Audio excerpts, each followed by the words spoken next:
improving cognitive function, and particularly key symptoms like executive function and memory loss.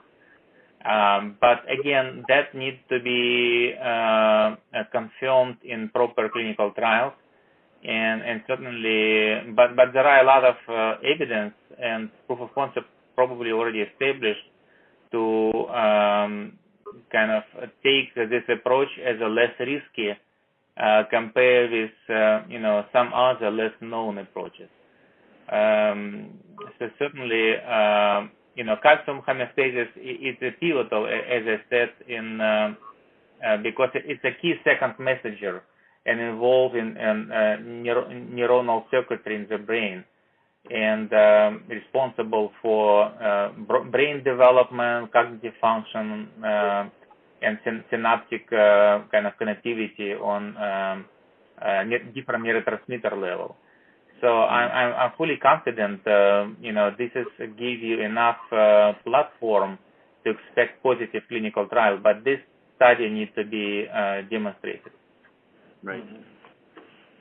And coming back to your earlier distribution that you made in terms of the mechanisms, where would you place calcium homeostasis as a target in terms of mechanism? Would you classify them under the symptom-related disorders or the symptom-related routes, or also being able to qualify as disease-modifying?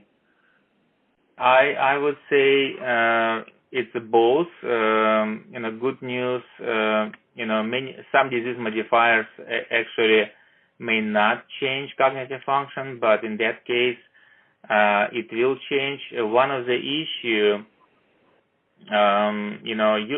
based on this new guideline, you can basically get accelerated approval of the product early on, even before compound has any effect on cognitive function. So in my view, actually, it's more probability of success to get approval based on biomarker.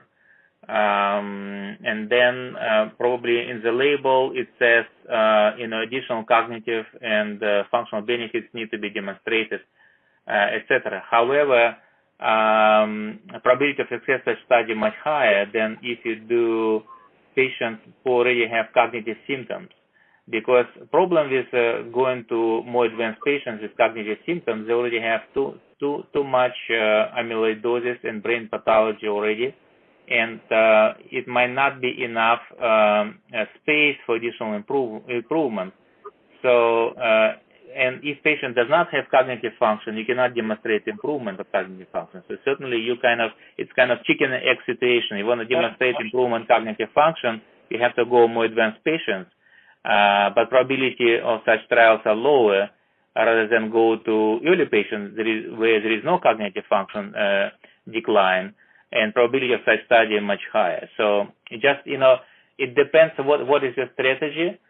Actually, speaking about calcium homeostasis, recent, antibody which under development by Biogen, which is aducanumab.